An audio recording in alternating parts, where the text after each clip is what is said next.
नमस्कार दोस्तों, मैं महेंद्र कुमार साहू यूट्यूब के ऑनलाइन प्लेटफॉर्म में आप सबका स्वागत करता हूं।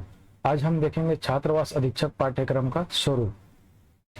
इसमें हम पहले ही चर्चा कर चुके हैं कि बाल मनोविज्ञान के प्रश्न पत्र के इस भाग में कुल 10 अंकों के 10 प्रश्न होंगे और ये प्रश्न आपका निम्नलिखित है, जैसे कि शिक्षा मनोविज्ञान, बुद्धि, व्यक्तित्व की अवधारणा, व्यक्तित्व भिन्नता, समावेशी शिक्षा, सृजनात्मक निर्देशन एवं परामर्श। अभी तक हमने शिक्षा में मनोविज्ञान, बुद्धि, व्यक्तित्व की अवधारणा और व्यक्तित्व भिन्नता पढ़ चुके हैं, जिसके अंतर्गत हमने शिक्षा में मनोविज्ञान का एमसीक्यू भी लगा चुके हैं और बुद्धि है ना, इंटेलिजेंट का भी हमने एक पार्ट 1 एमसीक्यू देख चुके हैं। अब हम स्टार्ट करेंगे बुद्धि के आपका पार्ट 2 एमसीक्यू आज करेंगे। एमसीक्यू हल करने से पहले दोस्तों, आप लोग अगर वीडियो नहीं देखे तो वहां पे जाके देख लीजिए, ताकि आपको एमसीक्यू हल करने में आसानी जाएगा। और साथ साथ आप लोग क्या करना है, हमारे चैनल को सब्सक्राइब कर दीजिए और वीडियो को लाइक कर दीजिए और अपने दोस्तों में अधिक से अधिक शेयर कर दीजिए। चलिए आगे देखते हैं हम लोग। सफल व्यवसायी चुनाव के लिए आवश्यक है कि खाली स्थान का सतर्क विवेचन किया जाए, है ना। तो यहाँ पे हम देखेंगे क्या चीज, बुद्धि, अभिरुचि एवं व्यक्तित्व प्रवृत्ति। बुद्धि, प्रेरणा एवं माता पिता का मत, बुद्धि, अभिव्यक्ति, व्यक्तित्व प्रवृत्ति, अभिरुचि एवं प्रेरणा। यहाँ पे हम बात करेंगे तो ये सभी सही है, लेकिन इसमें साथ साथ हम बात करेंगे तो सर्वोपयुक्त होगा आपका ए आंसर। यहाँ पे क्या है, बुद्धि होना चाहिए, अभिरुचि होना चाहिए और अभिरुचि एवं व्यक्तित्व। अगर अभिरुचि एवं व्यक्तित्व की बात करेंगे तो माता पिता का मत इसमें आपका शामिल हो जाएगा, व्यक्तित्व के बारे में बात करेंगे, है ना। प्रेरणा और इसमें क्या होगा आपका अभिवृद्धि, बुद्धि, व्यक्तित्व, प्रवृत्ति ठीक है यहाँ पे, लेकिन बुद्धि के साथ अभिवृद्धि भी, तो आंसर आपका इसमें क्या हो जाएगा, आंसर ए हो जाएगा। तो चलिए आगे देखते हैं, हम लोग क्वेश्चन नंबर 2 में पहुंचते हैं। तो क्वेश्चन नंबर 2 क्या है आपका, व्यवहारिक बुद्धि का संप्रत्यय, है ना, खाली स्थान द्वारा किया गया है। तो इसमें सीधा सीधा इसमें क्या है आपका, जो परिभाषा से क्वेश्चन को उठा दिया गया है। तो यहाँ पे क्या आएगा आपका, देखेंगे तो स्टर्नबर्ग, आंसर इसका क्या होगा, स्टर्नबर्ग इसका आंसर होगा। उसके बाद क्वेश्चन नंबर 3 में चलते हैं हम लोग। बुद्धि लब्धि का उदाहरण हो सकता है। अब यहाँ पे देखेंगे बुद्धि लब्धि मतलब आईक्यू, है ना। बुद्धि लब्धि मतलब क्या समझ में आ रहा है, इसमें आपका आईक्यू का उदाहरण हो सकता है। तो इसमें अंतराल मापी नहीं, बिल्कुल नहीं हो सकता ये, है ना। नामिक मापनी मतलब नाम नहीं, ये भी नहीं हो सकता। अनुपातिक ठीक है, इसको देख लेते एक बार। क्रमिक मापनी भी नहीं होगा इसमें। तो इसका आंसर क्या हो जाएगा आपका, अनुपातिक मापनी। चलिए आगे देखते हैं क्वेश्चन नंबर 3। भाषा संबंधी योग्यता और बुद्धि लब्धि में घनिष्ठ संबंध होता है, यह कथन है।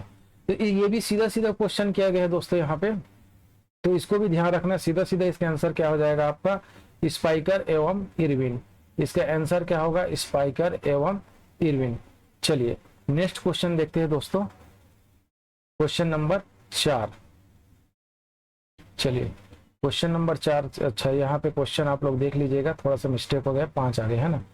तो क्वेश्चन नंबर 4 में बात करेंगे तो यहाँ पे बुद्धि एवं बुद्धि परीक्षण के महत्व का निम्नलिखित में से किसका कथन से पता चलता है। यहाँ पे भी सीधा सीधा बताया गया कि बुद्धि परीक्षण का महत्व किस कथन से पता चलता है। हम तो चलिए यहाँ पे बात करते हैं बुद्धि परीक्षण, है ना, कि आपका बुद्धि मतलब आईक्यू लेवल का परीक्षण से मतलब क्या चीज का हमें पता चलेगा। तो इसमें बुद्धि परीक्षण की भूमिका से व्यावसायिक मार्गदर्शन में अहम भूमिका निभाता है, बिल्कुल सही है। जैसे हम लोग बात करते हैं ना कि इसका बुद्धि मतलब एक व्यवसायी के रूप में है, तो बिल्कुल उससे हम मतलब यहाँ पे मार्गदर्शन हमको मिलेगा।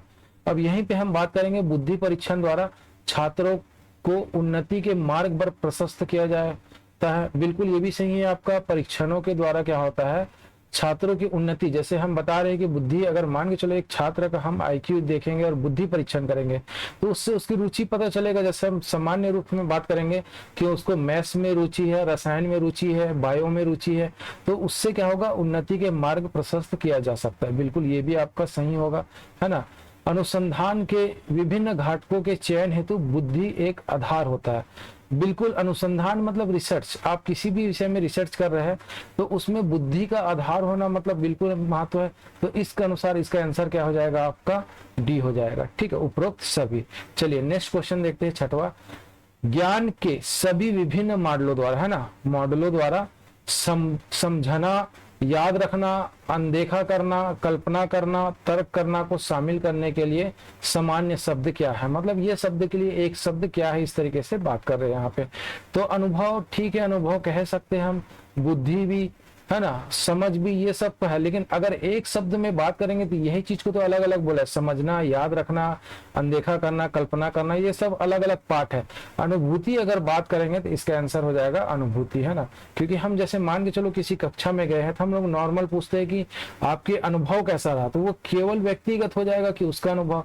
अगर बुद्धि और समझ की बात करेंगे तो ये भी वहीं पे आपका सीमित हो जाता है एक सीमा तक। अनुभूति बात करेंगे तो वहां पे मतलब किस चीजों को याद करने योग्य है, किसे समझना योग्य है, क्या चीजों को, कौन से शब्दों को, और कुछ चीजों को अनदेखा करना है, कुछ चीजों का कल्पना, मतलब ये सब आपका तर्क करने की शक्ति अगर बात करेंगे तो एक वर्ड में बात करेंगे तो यहाँ पे क्या हो जाएगा, अनुभूति हो जाएगा। चलिए नेक्स्ट क्वेश्चन हम लोग सातवां देखते हैं दोस्तों। यहाँ पे सातवां क्वेश्चन में क्या बताया गया, बुद्धि एवं व्यक्तित्व के वंश अनुक्रम है, मतलब वंशानुक्रम है। तो यहाँ पे हम बात करेंगे वंशानुक्रम। तो मैं यहाँ पे बुद्धि पे भी मतलब लेक्चर बनाए हम लोग, जिसमें आपको देखना कि यहाँ पे कितना प्रभाव पड़ता है बताया था, और व्यक्तित्व का। तो यहाँ पे क्या होता है, मैं उस समय क्लास में भी बताया था कि बुद्धि और व्यक्तित्व का आंशिक रूप से प्रभाव पड़ता है। आंशिक रूप से कहने का मतलब यहाँ पे बात करेंगे तो ऑप्शन क्या हो जाएगा, नाम मात्र की भूमिका, है ना। तो इसका आंसर क्या हो जाएगा, नाम मात्र, आंशिक रूप से। ठीक है, चलिए अब देखेंगे क्वेश्चन नंबर 8।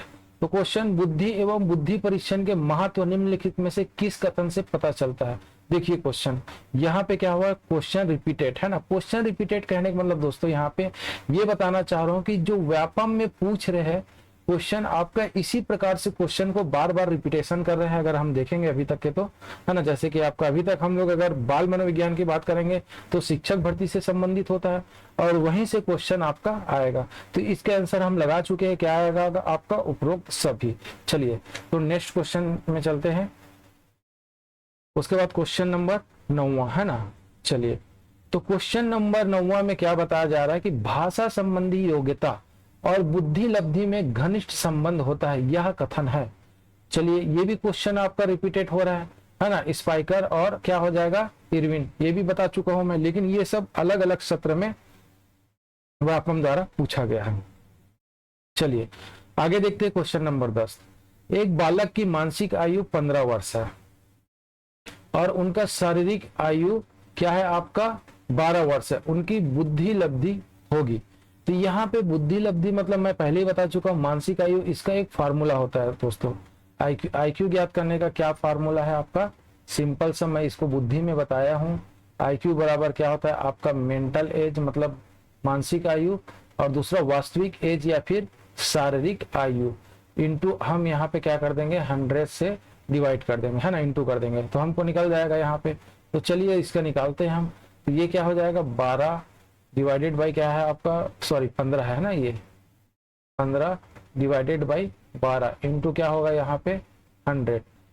तो यहाँ पे हम निकालेंगे इसको तो क्या हो जाएगा, 3 चौक 12, 3 पंचे 15, 4 एकम 4, 4 25 है ना।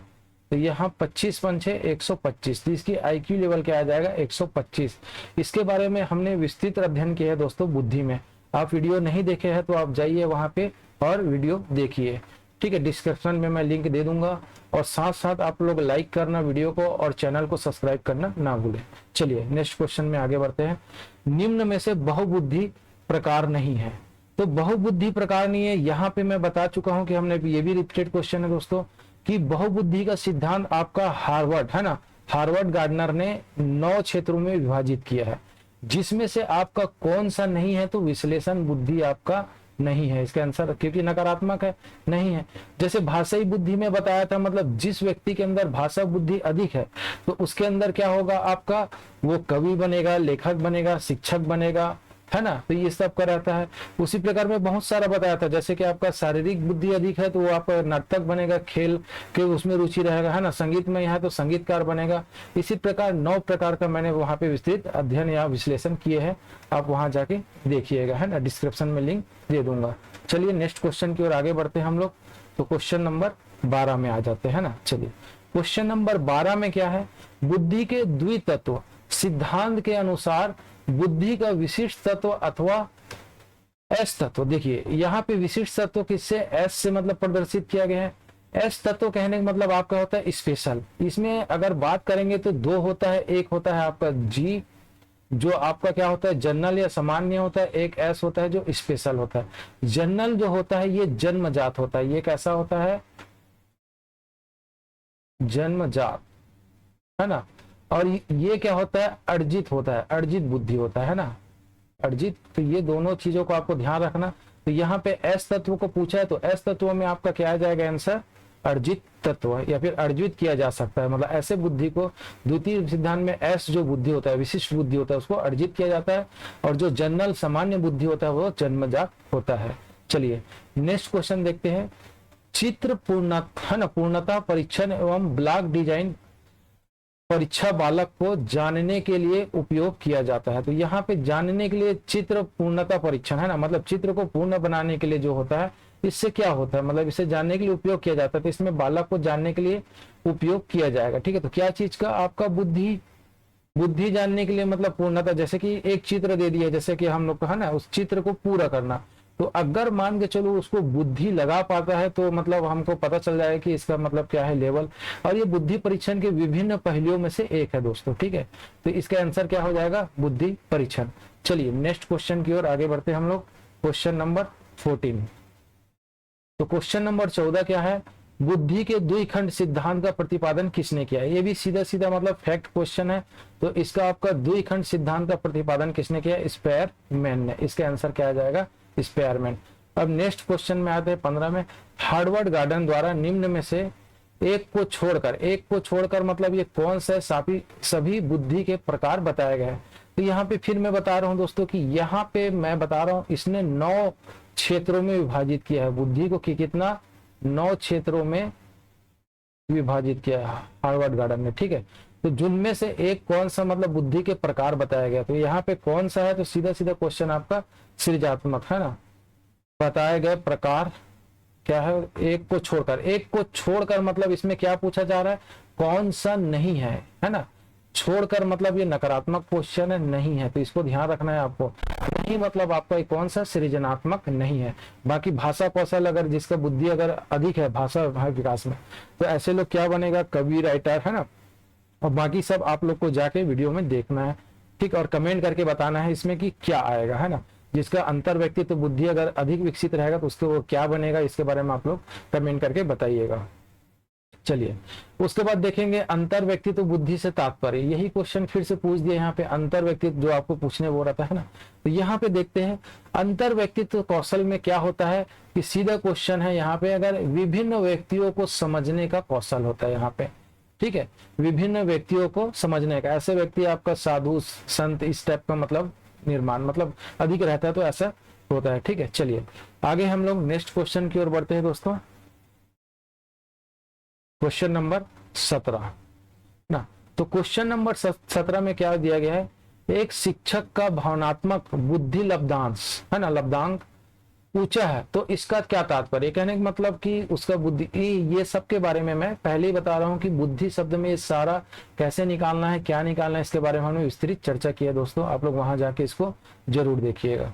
तो चलिए, तो इसमें क्या होता है कि अगर कोई भी टीचर या शिक्षक का या शिक्षिका का अगर भावनात्मक बुद्धि लब्धांश ऊंचा है, तो वो क्या करेगा, आपका सीधा आंसर आपका कि संतुलित व्यवहार रखता है या फिर रखती है ना। शिक्षिका है तो इसका ना रखती है, और शिक्षक होता तो रखता है। यहाँ पे आंसर आपका डी होगा।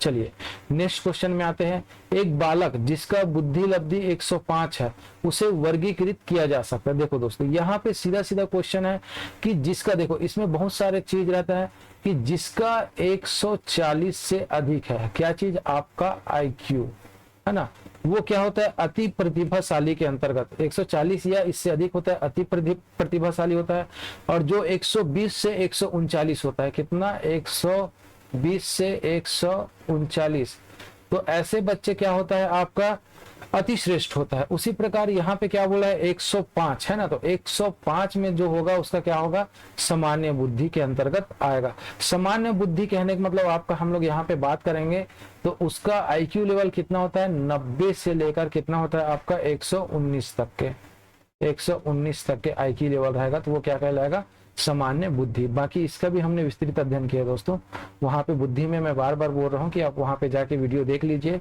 आप लोग को एमसीक्यू हल करने में आपको आसान और सरलता जाएगा ना। अब देखिए यहाँ पे शिक्षण योग्य बच्चों की बुद्धि लब्धि क्या होती है, तो बुद्धि लब्धि शिक्षण योग्य में क्या होता है आपका 50 या 75 से लेकर 90 तक के होता है। इससे कम है तो मान के चलो ये है कि उसका शिक्षण में बिल्कुल भी रुचि नहीं है, उसको सिखाना थोड़ा सा मुश्किल हो जाएगा। ठीक, चलिए आगे देखते हैं हम लोग क्वेश्चन, नेक्स्ट क्वेश्चन।